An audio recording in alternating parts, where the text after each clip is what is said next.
"What are your terms for surrender?" he asked quietly. "Complete withdrawal for a high." Counselor Thane's ancient features showed a mixture of sadness and understanding as he addressed the emergency session of the Galactic Council.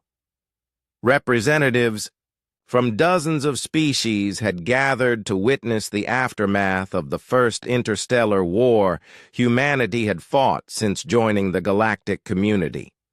"The situation has developed exactly as some of us feared," Thane said, his voice carrying the weight of thousands of years. "General Vextar, you stand before this council having started unprovoked warfare against a member species, ignored diplomatic attempts at resolution, and demonstrated the exact sort of aggressive expansion that the Galactic Council was created to prevent." General Vextar, his once proud bearing now diminished by defeat, stood in the center of the chamber. Around him, the surviving remnants of his fleet waited in human-controlled space, their weapons systems disabled and their crews uncertain of their fate. "Counselor," Vextar said, trying to maintain some dignity, "the Zephyrian Empire acted according to ancient rites of expansion. The humans occupied systems that were legally colonized and registered with this council decades before your empire showed any interest in them," interrupted Elder Quill. "General, we have reviewed the territorial claims. Your empire has no legal basis for any of its demands." Ambassador Kyle Morrison, who had returned to the council chamber, stood to address the assembly. "Counselors, humanity requests permission to present evidence regarding the true scope of this conflict." "Proceed," Thane said. The chamber's holographic display activated, showing a three-dimensional map of local space. Red indicators showed the positions of Zephyrian forces, while blue indicators represented human vessels. This engagement began as an attack on 3 human colony worlds, Kyle explained. General Vextar brought 48 warships to intimidate civilian populations into abandoning their homes. The display zoomed in on the battle area, showing the tactical evolution of the conflict. What the Zephyrian forces discovered is that humanity has spent the past 2 centuries preparing for exactly this type of situation. Not because we wanted war, but because we understood that peace requires the ability to defend it. The display showed the arrival of the human defense fleet, the tactical engagement, and the systematic defeat of the Zephyrian forces. In less than 6 hours, the Zephyrian fleet was neutralized with minimal loss of life on either side. "General, Vextar's ships were disabled, not destroyed. His crews were captured, not killed. This was a deliberate choice by humanity to show restraint even in the face of aggression." Vextar spoke bitterly. "Restraint? You humiliated the Zephyrian Empire before the entire galaxy." Kyle turned to face him. "General, humanity could have destroyed your entire fleet in the first hour of combat. Our weapons technology is specifically designed to penetrate the shielding and armor systems used by every known galactic species. We chose not to use that capability." A murmur ran through the chamber as representatives began to understand the implications.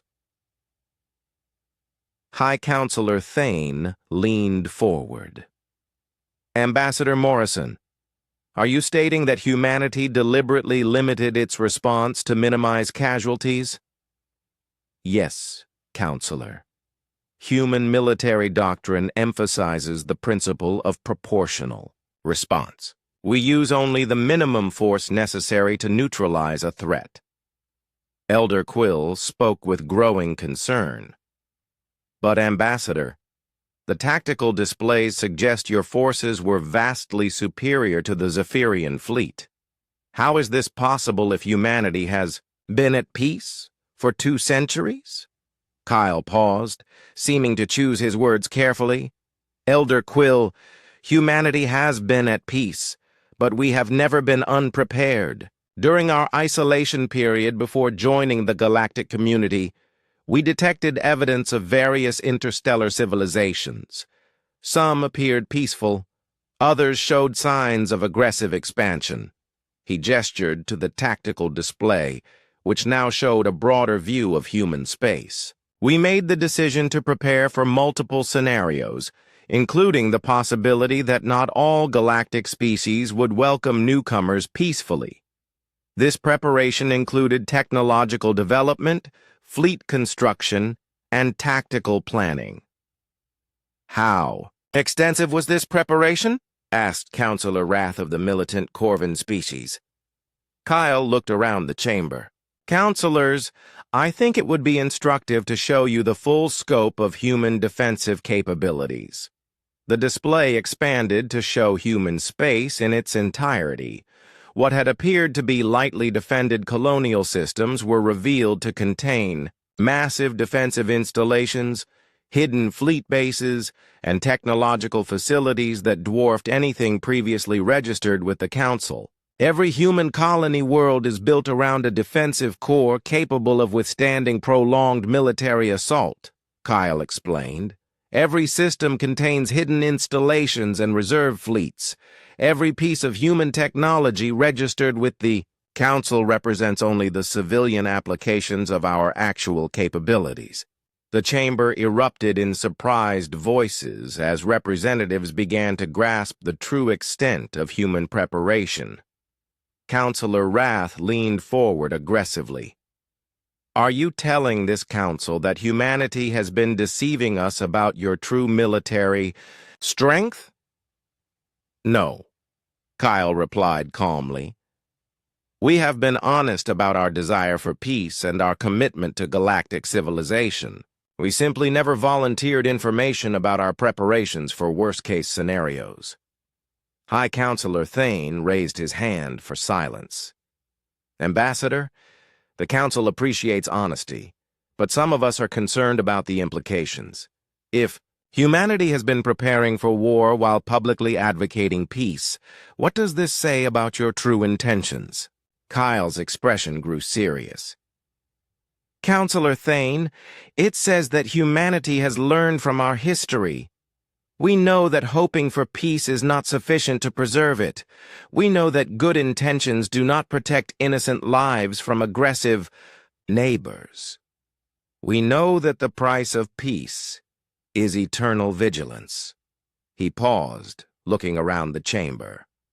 But most importantly, we know the difference between being prepared for war and wanting war. Humanity spent 11,800 years learning that lesson through bitter experience. The display changed to show historical footage from Earth's past. Battles, devastation, the aftermath of conflicts that had nearly destroyed human civilization. We joined this council because we hoped that galactic civilization had learned the same lesson. We hoped that species could coexist peacefully, resolve disputes through dialogue, and build something greater than any individual culture. Kyle's voice took on a note of sadness. But we also remembered that hope alone has never been sufficient to prevent aggression. So we prepared for the possibility that someone would eventually test our resolve. General Vextar spoke with bitter anger. And now you reveal your true nature. You are conquerors, pretending to be peacekeepers. Kyle turned to face him directly. General, if humanity were conquerors, your empire would no longer exist. Your fleet would have been destroyed, your worlds occupied, your people enslaved. Instead, your crews are alive, your ships are repairable, and you stand here able to voice your complaints. You have humiliated us before the galaxy. We have demonstrated that aggression carries consequences, Kyle corrected. The humiliation comes from your choice to attack civilians and your assumption that peaceful intentions indicate weakness. High Counselor Thane spoke thoughtfully. Ambassador Morrison, This situation has revealed capabilities that significantly alter the galactic balance of power. Some species may be concerned about humanity's true intentions. Kyle nodded. Counselor, we understand those concerns. But consider this. Humanity could have revealed these capabilities at any time over the past 50 years. We could have used them to claim additional territory, intimidate neighboring species, or establish ourselves as a dominant galactic power. Why did you not? Because that is not who we chose to become, Kyle said simply. Power without restraint led humanity to the brink of extinction. We learned that true strength comes not from the ability to dominate others, but from the wisdom to choose not to use that ability. Elder Quill spoke with new understanding. Ambassador, are you saying that humanity's peaceful behavior over the past decades was a choice made from a position of strength, not weakness? Yes, Elder. We chose cooperation over conquest, dialogue over domination, and peace over power. But we never forgot that these choices are only meaningful if they are freely made, not forced upon us by superior strength. The chamber fell silent as representatives contemplated the implications of this revelation. Counselor Wrath of the Corvin species stood slowly. Ambassador Morrison, the Corvin hegemony has always respected strength. We understand the concept of choosing restraint from a position of power. This changes our perception of humanity significantly. I hope it changes your perception for the better, Kyle replied. High Counselor Thane leaned back in his ancient chair. General Vexitar, you have heard the evidence presented. Your forces started unprovoked warfare against a member species, suffered complete defeat, and now face the consequences of your actions. How do you respond? Vextar stood silent for several long moments, his pride fighting with the reality of his situation. Finally, he spoke with the voice of a defeated commander. I acted according to Zephyrian military doctrine and cultural understanding. We believed humans to be weak. There, Commander Jake Harrison stood before the Great Wall of Names. The metal surface stretched up and down as far as he could see. Each name carved into the dark steel told a story of loss. Each name belonged to someone who died when humanity fled. Earth, 3,000 years ago. Jake touched one name with his finger. Maria Santos, age 7, died during the attack on Luna City. He had read her story in the archives. She loved to draw pictures of flowers that no longer existed. The Galactic Council had made sure of that when they burned Earth. The observation deck of the new Earth was quiet at this hour. Most of the ship's 2 million people were sleeping. Jake preferred it this way. The silence let him think about the past without interruption. Behind him, footsteps echoed on the metal floor. Dr. Lisa Carter walked toward him carrying a data pad. Her face looked tired, but her eyes held excitement. Jake, you need to see this, Lisa said. She had been working in the archives for 20 years. Nothing surprised her anymore. But today was different. Jake turned away from the wall. What did you find? Lisa activated her data pad. Holographic text appeared in the air between them. The words were in the old Zelthani language. Most humans had forgotten how to read it. Lisa was one of the few who still could. I found these transmissions in the deep archives. They're from the council meeting that decided our fate. The real meeting, not the one they showed the galaxy. Jake read the translated text. His hands began to shake. They knew. They knew we weren't the problem. The transmission was clear. High Commander Zix Malthor of the Zelthani Empire spoke to the other council members. His words were cold and calculating. The humans advance too quickly. In 50 years, they will match our technology. In 100 years, they will surpass us. We must act now while we still can. Another voice responded. This one belonged to the Vorthak representative. But they have shown no aggression toward Council worlds. Their expansion follows all established protocols. Zix Malthor's reply made Jake's blood run cold. Aggression can be manufactured. Their colonies at Kepler 442 have been conducting illegal mining operations. We have the evidence prepared. Lisa scrolled to the next section. It gets worse, Jake. The evidence was fake. The Council had planted it themselves. They created a reason to destroy humanity because they feared what humans might become. The galaxy's most advanced civilizations had committed genocide out of simple fear. Jake set down the data pad. His reflection stared back at him from the memorial wall. He looked older than his 45 years. 3 millennia of exile had aged his people in ways that went beyond the body. How many know about this? Jake asked. Just us for now. I wanted to show you first before taking it to the Council of Ships. The Council of Ships governed the human fleet. Representatives from each of the 300 generation ships made decisions for their scattered people.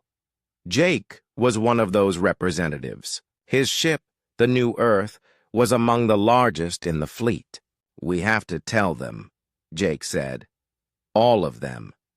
Every human in the fleet deserves to know the truth. Lisa nodded. I thought you might say that. I've already prepared copies for secure transmission. A soft chime echoed through the observation. Deck. Someone was requesting permission to enter. Jake checked the security display. Captain Ben Rodriguez stood outside the sealed door. Let him in, Jake said. Ben entered with quick steps. His uniform was wrinkled and his hair was messy. He looked like he had been running. Jake, we have a problem, or maybe an opportunity. I can't decide which. Ben was the commander of the Outer Rim Scouts.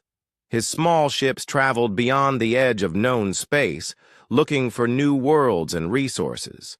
They also watched for signs of Council ships that might threaten the fleet. What did you find, Ben? Ben activated his own data pad. A star map appeared in the air. Red dots marked Council territories.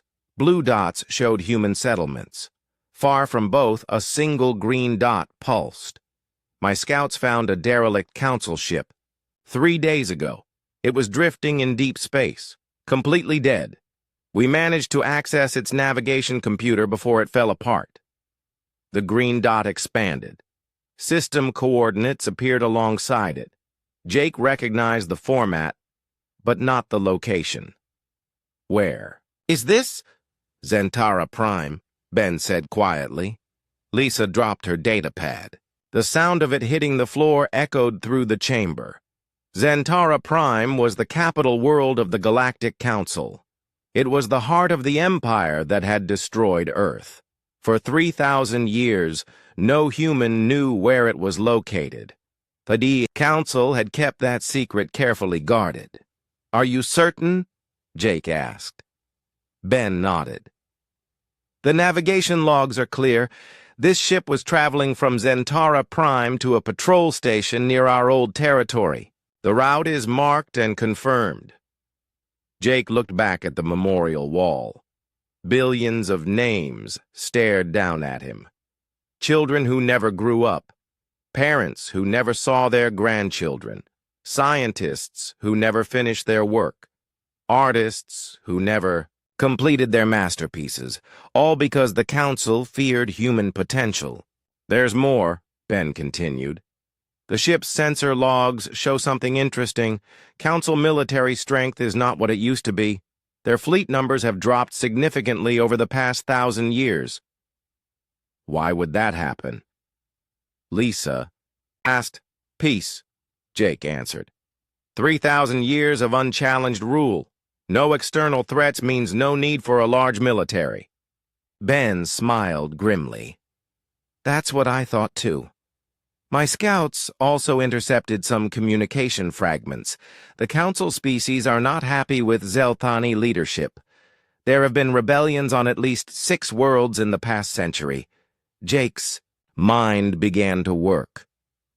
3,000 years ago, humanity had been unprepared for war.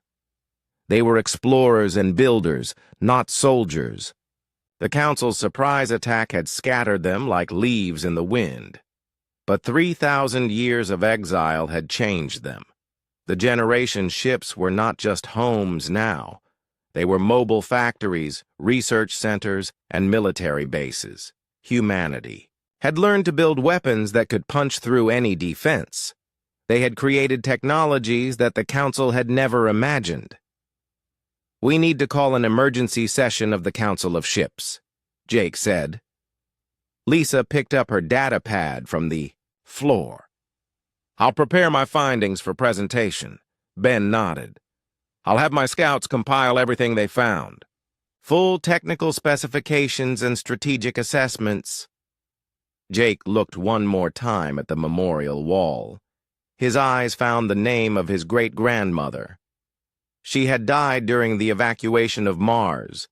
She was 96 years old and refused to leave her garden behind. Grandma Rose always said we would go home someday, Jake whispered. He turned to face his companions. Send the signal to all ships. Emergency session in 6 hours. Full attendance required. What are you going to tell them? Lisa asked. Jake's expression hardened. The truth. All of it. That we were innocent. That they lied. That we know where they are. He paused at the entrance to the observation deck. And that it's time to go home. The door sealed behind them with a soft hiss. The memorial wall stood silent and alone, its carved names waiting for justice that had been delayed for 3 millennia. Across the ship, communication arrays came to life. Coded signals raced between the scattered vessels of the human fleet. The message was simple, but carried the weight of 3,000 years of exile. The children of Earth were about to remember who they used to be, and the galaxy was about to learn what they had become. Council feared them so much?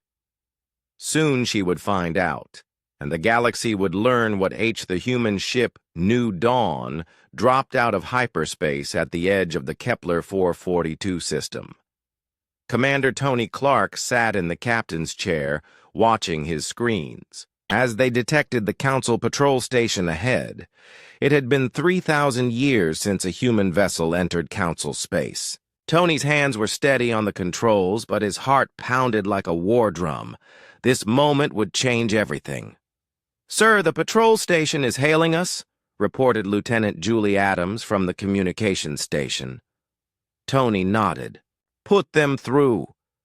The main screen flickered to life, showing a Zelthani officer in the dark blue uniform of the Council Patrol Service. His reptilian features showed confusion and disbelief. "Unknown vessel. Identify yourself immediately. You are in restricted Council space." Tony activated the ship's transmission system. "This is Commander Tony Clark of the human vessel New Dawn. We request permission to approach your station for diplomatic talks." The Zelthani officer's eyes widened. His mouth opened and closed several times before he found his voice. "Impossible. Humans were eliminated centuries ago. This must be some kind of trick."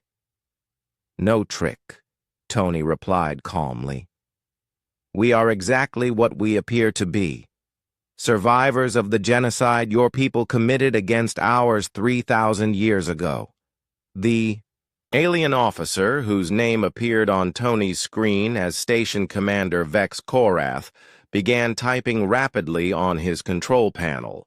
Tony could see him accessing historical databases and military records. According to our files, the human threat was completely neutralized during Operation Clean Slate. There are no survivors.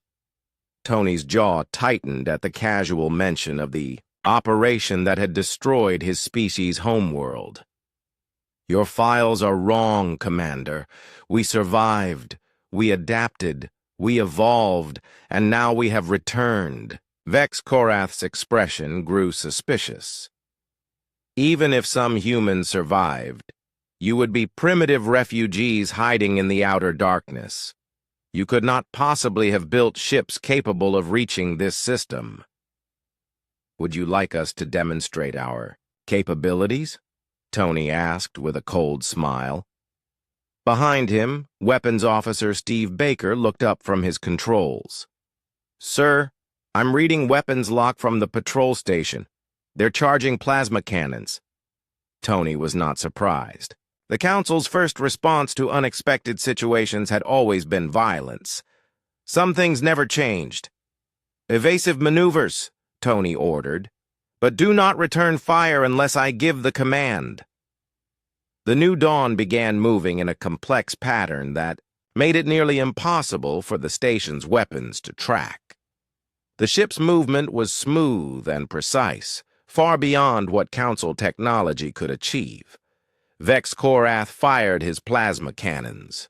The bright energy beams passed harmlessly through empty space where the human ship had been moments before. Impressive, Tony said over the communication channel. Now let me show you something new. Steve Baker activated the phase cannon. The weapon charged with a low humming sound that vibrated through the ship's hull. But to the Council sensors, nothing appeared to be happening. Fire, Tony commanded. The phase beam struck the patrol station's main power grid. The energy passed through the station's shields as if they did not exist. Lights flickered throughout the Council facility. Weapon systems went offline. Life support switched to emergency backup power. Vex Korath stared at his control panels in shock. What did you do to us? We disabled your weapons and main power systems, Tony replied. Your life support is still functioning. Your crew is unharmed. This is what human mercy looks like. The Zelthani commander began sending urgent messages to his superiors. Tony could intercept and read every transmission. Priority alert to Council Command, Vex Korath reported. Confirmed human contact in Kepler 442 system. Unknown technology. Request immediate reinforcement. Within hours, the news would reach every Council world in the galaxy. The secret that had been hidden for 3 millennia was finally exposed. Captain. Julie Adams moved to stand beside Tony's chair. Sir, incoming transmission from the fleet. A new voice came over the communication system. This one belonged to Admiral Kate Sullivan aboard the Western Star. Tony, you have authorization to begin formal contact procedures. Make them understand that we're not going away this time. Tony activated the ship's main communication array. His next transmission would be broadcast to every Council facility in the system. To all Council forces in this system, this is Commander Tony Clark representing the United Human Fleet. We carry a message for your leaders and a choice for your people.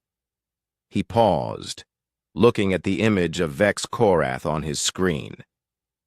3,000 years ago, your Council attempted to commit genocide against the human species.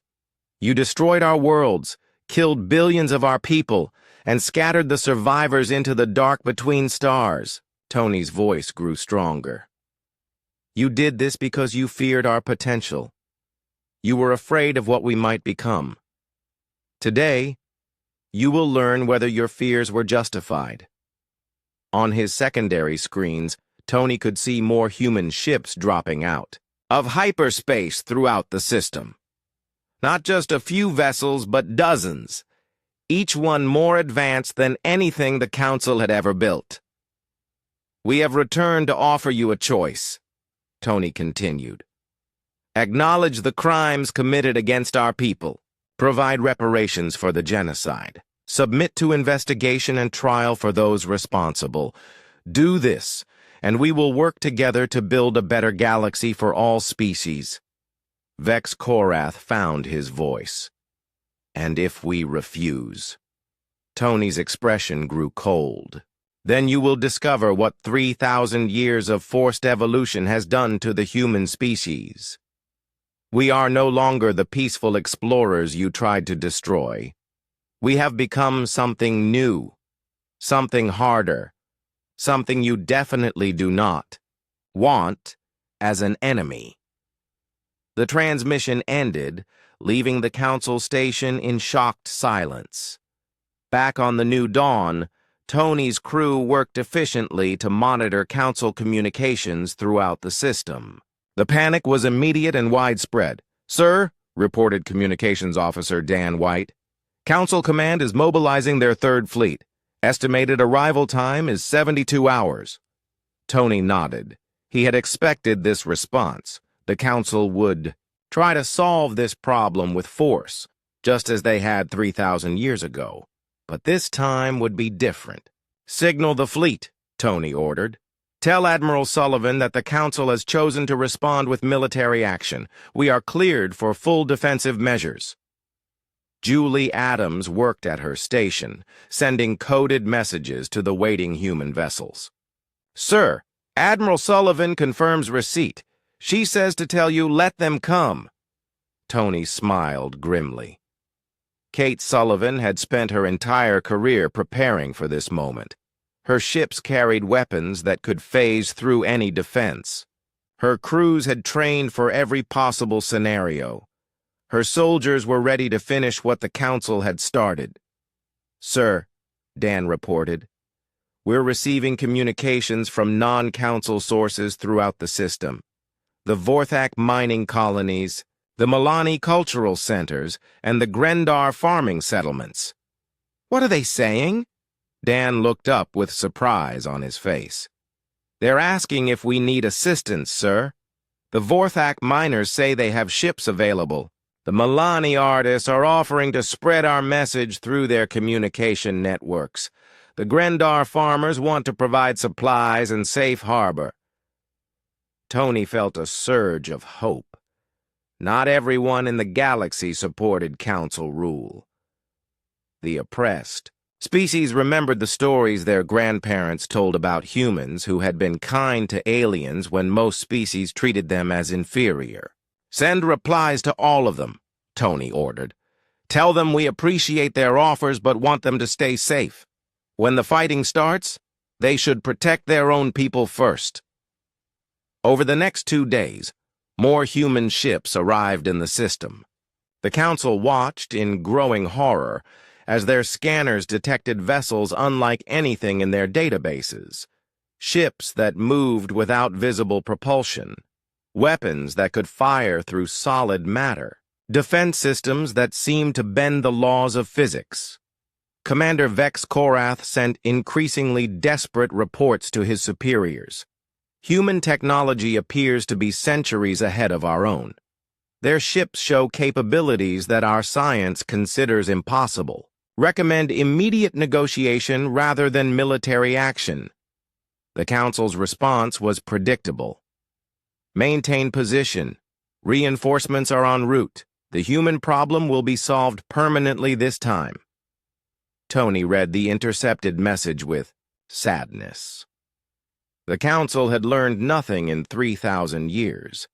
They still believed that violence could solve any problem. "Sir," Julie reported, "incoming message from Admiral Sullivan. The third fleet is 6 hours out." Tony looked at the tactical display showing Council ships approaching from hyperspace. 43 vessels in total.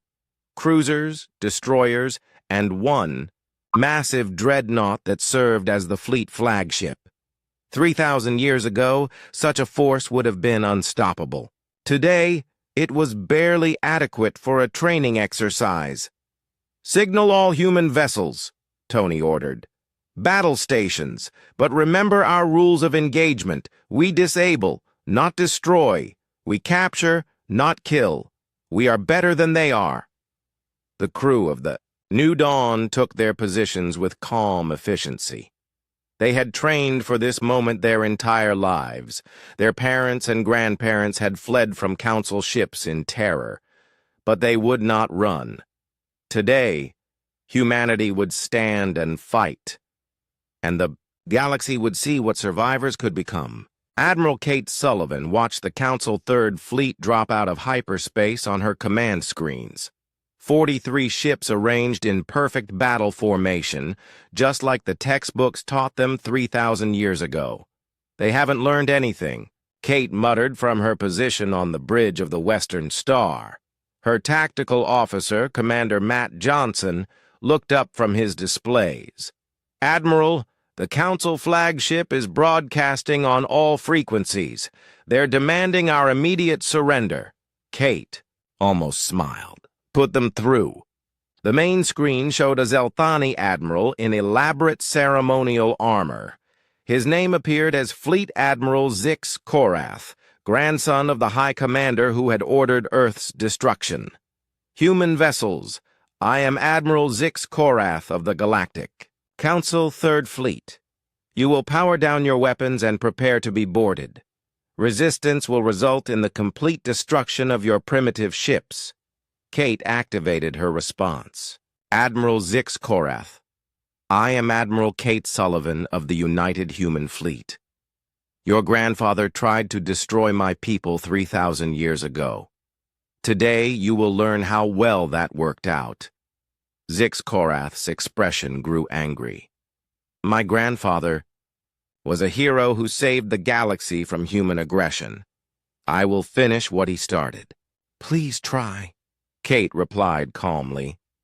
She closed the communication channel and turned to her crew. All ships, this is Admiral Sullivan. The Council has chosen war over justice. Show them what that choice costs. The battle began immediately. Council. Ships fired their plasma cannons in coordinated volleys that should have vaporized any enemy fleet. The energy beams lit up space like artificial stars. But the human ships simply weren't there when the weapons arrived. They phased in and out of normal space, appearing behind enemy vessels before disappearing again. Council gunners fired at empty space, while human ships struck from impossible angles. Lieutenant Colonel Steve Baker commanded the 1st Human Strike Wing. His ships materialized inside the Council formation and fired phase cannons at point-blank range. The weapons passed through enemy shields and disabled power systems throughout the Council fleet. Direct hits on targets 1 through 15, Steve reported. Enemy vessels are losing main power. No casualties detected. Kate nodded with satisfaction. Human weapons were designed to disable rather than destroy. Even in war, her people refused to become the monsters their enemies claimed they were. But not all Council ships were so easily defeated. The dreadnought at the center of their formation had experimental shield technology that could partially deflect human weapons. Admiral Zix Korath used his remaining power to target civilian areas on nearby planets. Admiral, reported communications. Officer Dan White, with alarm in his voice. The Council flagship is charging weapons and targeting the Grendar farming colony on the 3rd planet. Kate's expression hardened. They're going to kill innocent civilians to get our attention. This was exactly what she had expected. When military force failed, the Council always turned to terrorism. They would murder farmers and children to make a political point. All ships, emergency response protocol, Kate commanded. Protect the civilian population at all costs. Human vessels raced toward the 3rd planet as the Council dreadnought fired its main guns. Massive energy beams streaked toward the farming settlements where millions of peaceful Grendar tended their crops. The beams never reached their target. Human ships interposed themselves between the weapons and the planet. Their advanced shields absorbed the energy that would have killed countless innocents. but the effort required most of Kate's fleet to break off their attack on the Council ships. Zix Korath used the opportunity to regroup his forces and call for reinforcements. Admiral, Matt Johnson reported, long-range sensors are detecting additional Council fleets moving toward this system. The 7th and 12th fleets are 12 hours out. Kate studied the tactical display. More enemy ships meant more opportunities for Council forces to target civilians. She needed to end this battle quickly. "Signal Colonel Amy Davis," Kate ordered. "Tell her it's time for ground operations." On the planet's surface, Colonel Amy Davis led her Special Forces soldiers toward the main Council Administrative Center. The building housed the regional government that controlled 7 star systems under Council authority. Amy's soldiers moved through the city with precision that amazed the local population. Their armor made them nearly invisible to enemy sensors. Their enhanced strength allowed them to move heavy equipment that would normally require vehicles. "Remember," Amy told her troops over their communication system, "we're here to capture documents and arrest war criminals. Minimum force only. These people have suffered enough under Council rule." The Council garrison tried to fight back, but their weapons were useless against human technology. Plasma bolts that should have melted steel passed harmlessly through. Enemy soldiers who seemed to exist in a different phase of reality. Within 3 hours, Amy's forces controlled the entire government complex. Council administrators surrendered rather than face weapons they could not understand or defeat. "Admiral Sullivan," Amy reported from the captured building, "we have secured the regional archives. The documents here confirm everything we suspected about Council oppression. The files contained records of forced labor camps, illegal taxation, and systematic suppression of non-Council species. Billions of beings throughout the galaxy lived under conditions that violated every principle of civilized behavior. But the most important discovery came from the deepest security vaults. Amy's technical specialist, Sergeant Rick Turner, found communication logs between local Council officials and their superiors on Zentara Prime. "Colonel, you need to see this," Rick said as he activated a holographic display. The message was from High Commander Zix Malthor himself, sent just 6 months earlier. His words were chilling in their casual cruelty. "The human problem may not be completely resolved. Intelligence suggests possible survivor populations in the Outer Rim. If confirmed, initiate Operation Final Solution. No witnesses this time." Amy felt cold fury building in her chest.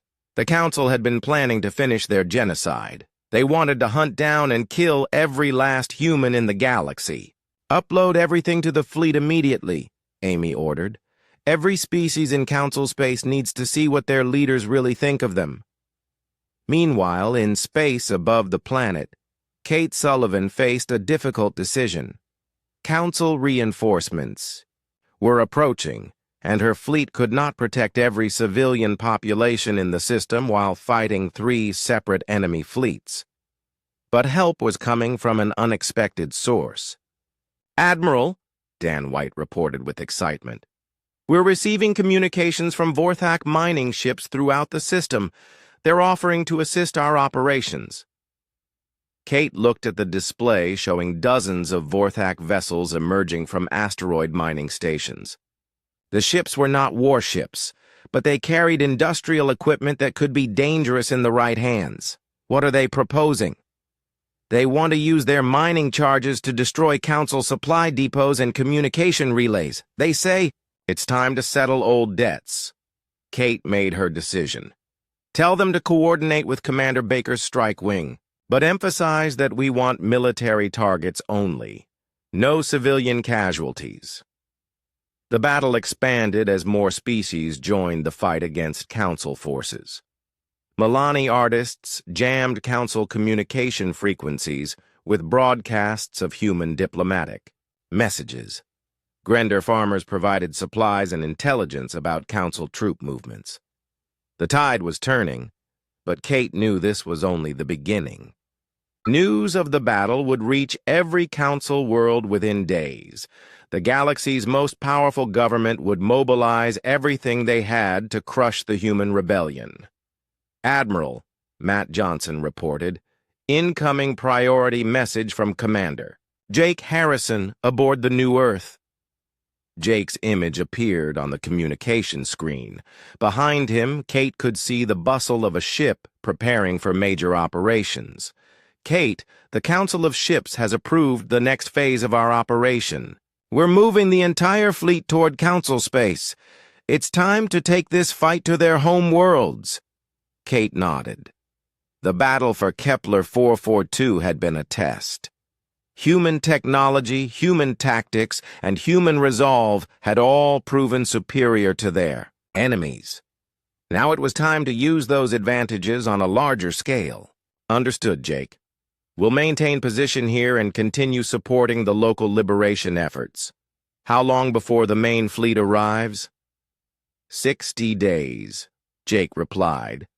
After 3,000 years of waiting, 60 days should be easy. The communication ended, leaving Kate alone with her thoughts. Around her, the bridge crew worked efficiently to coordinate the ongoing battle. Outside the ship's windows, the lights of combat flickered among the stars. She thought about the names on the memorial wall.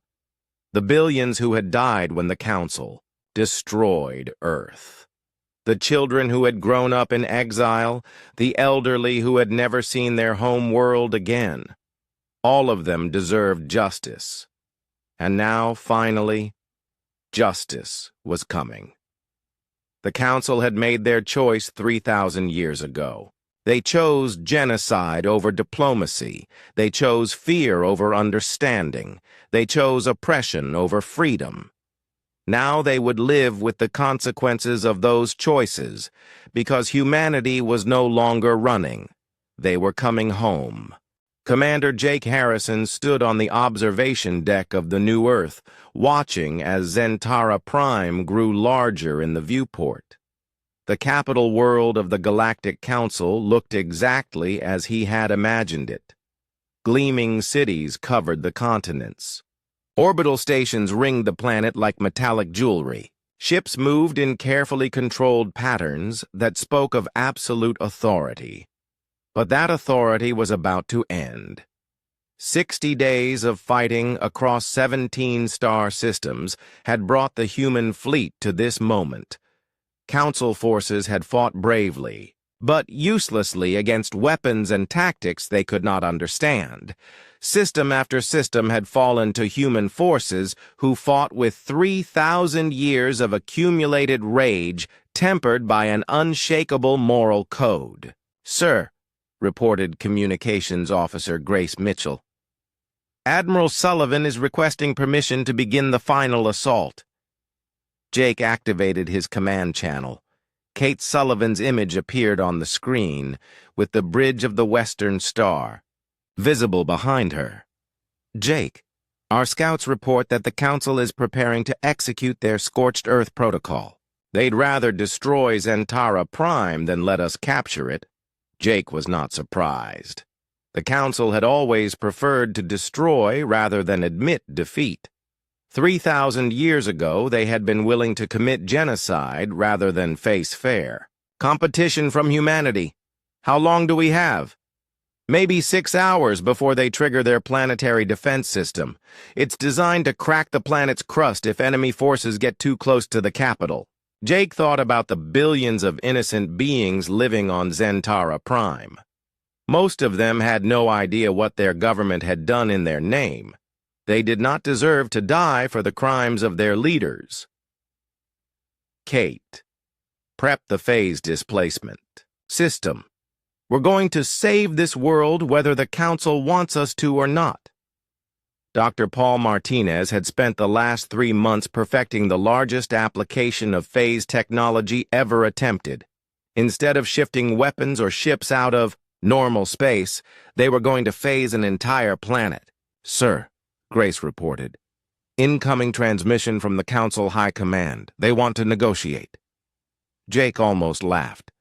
After 3 millennia of refusing to even acknowledge humanity's continued existence, now they wanted to talk. Put them. Through High Commander Zix Malthor appeared on the screen. The ancient Zelthani looked exactly as he had in the historical records, except now his eyes showed fear instead of arrogance. Commander Harrison, I am prepared to discuss terms for a ceasefire. The time for discussion ended 3,000 years ago, Jake replied coldly. When you decided to commit genocide against my people, Zix Malthor's expression grew desperate. That was different. Your species posed a threat to galactic stability. We had no choice. You had a choice, Jake said. You chose murder. You chose lies. You chose to become the very thing you claimed to fear. Behind Zix Malthor, Jake could see other council members arguing frantically among themselves. Some wanted to continue fighting. Others demanded immediate evacuation. A few actually seemed to support negotiation. What do you want from us? Zix Malthor asked. Jake's answer was simple. Justice. The transmission ended. Jake turned to his crew, who had been watching the exchange in silence. Signal all ships. Begin Operation Homecoming final phase. The human fleet moved into position around Zentara Prime. Phase generators aboard every ship began charging with power drawn from the combined reactors of 300 generation ships. Dr. Paul Martinez monitored the process from his laboratory, deep inside the new Earth. The mathematics involved in phasing an entire planet were staggering. One mistake would tear the world apart and kill everyone on it. Sir, Paul reported to Jake, we're detecting massive energy signatures from the planet's surface. They're activating the scorched Earth system now. Jake could see the Council defense stations powering up their planet-killing weapons. In minutes, they would fire directly into Zentara Prime's crust, causing massive earthquakes that would shatter the world. Execute phase displacement, now. The combined power of the human fleet reached out and wrapped around Zentara Prime like invisible hands. The planet began to shift out of normal space-time, moving into a quantum state where the Council's weapons could not affect it. To outside observers, the world simply disappeared. One moment it was there, the next it was gone. Inside the phased reality, time moved differently. The planet's inhabitants felt nothing as their world existed in a space between dimensions. The Council's weapons fired harmlessly into empty space where their target used to be. Admiral Kate Sullivan led the assault on the orbital stations, while Zentara Prime remained safely phased out of normal reality. Without their planet-killing weapons, Council forces had no way to threaten civilian populations. Colonel Amy Davis commanded the ground forces that secured the Council chambers themselves. Her soldiers moved through the government complex with surgical precision, capturing war criminals and securing evidence of 3 millennia of oppression. The resistance was minimal. Most Council guards surrendered rather than face human soldiers who seemed to be able to walk through walls and ignore energy weapons. The few who fought back discovered that human armor could withstand direct hits from weapons that could vaporize. Steel! Command center secured, Amy reported. High Commander Zix Malthor and the surviving Council members are in custody. Jake felt a wave of satisfaction. The alien who had ordered Earth's destruction was finally captured. Justice would be served. Bring them to the main chamber, Jake ordered. It's time for them to face the truth. Dr. Paul Martinez carefully phased Zentara Prime back into normal space. The planet reappeared exactly where it had been, completely undamaged. The only change was that Council military forces no longer controlled the orbital defenses. Jake walked through the same corridors where his species' death sentence had been pronounced 3,000 years earlier. The walls were covered with murals depicting the Council's version of galactic history. Humans appeared in the artwork as savage monsters, threatening peaceful civilizations. He found Zix Malthor in the central council chamber, flanked by human guards who treated their prisoner with more respect than he deserved. The ancient alien looked up as Jake approached. "You cannot hold us," Zix Malthor said with what remained of his arrogance. "The galaxy will not accept human rule." "We don't want to rule the galaxy," Jake replied. "We want justice, and we want to make sure this never happens again." Over the next several days, Jake worked with representatives from dozens of species to establish a new form of galactic government. The Council's records had revealed centuries of oppression, forced labor, and systematic abuse of non-Council species. Dr. Lisa Carter arrived from the New Earth carrying copies of every document the humans had recovered. The evidence of Council crimes filled entire databanks: war crimes, genocide, slavery, and systematic oppression spanning thousands of years. "The galaxy deserves to know the truth," Lisa said as she began organizing the evidence for public release. Grace Mitchell coordinated the establishment of communication networks that reached every civilized world. For the first time in galactic history, information flowed freely without Council censorship. The reactions were immediate and overwhelming. Species that had suffered under Council rule for millennia finally had proof of the crimes committed against them. Worlds that had been told they were being protected discovered they had actually been enslaved, but not everyone supported the changes. Some species had benefited from Council rule and feared losing their privileged status. Others worried that humanity would become the new oppressor. Jake addressed these concerns during a galaxy-wide broadcast from the former Council chambers. "We did not return to become your new rulers," he said to cameras that transmitted his words to billions of beings across the galaxy. "We returned to ensure that no species ever again suffers what was done to us." Behind him stood representatives from every species that had joined the liberation effort.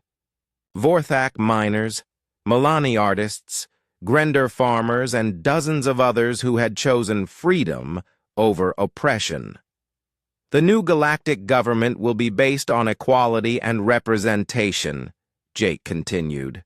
"Every species will have a voice. Every world will choose its own path. And never again will a small group of beings decide the fate of entire civilizations." The transition was not easy. Some former Council worlds attempted to maintain their old systems.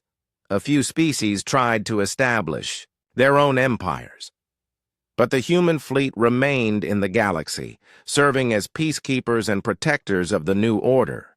Admiral Kate Sullivan established permanent bases in key systems, not as conquerors, but as guarantors of freedom. Her ships carried humanitarian supplies rather than weapons of war. Her crews helped rebuild worlds that had been damaged by Council oppression. Colonel Amy Davis created training programs that taught other species how to defend themselves against future tyrants. The techniques were freely shared with anyone who wanted to learn them. 1 year after the fall of the Council, Jake stood once again before a memorial wall. But this one was different. Instead of just human names, it honored all the victims of Council oppression. Beings from dozens of species who had died fighting for freedom. Beside him stood Keth Arun, a former Council officer who had joined the human cause after witnessing their mercy toward defeated enemies. The young Zelthani had spent months helping to document his own government's crimes. "Do you think we've really changed any?"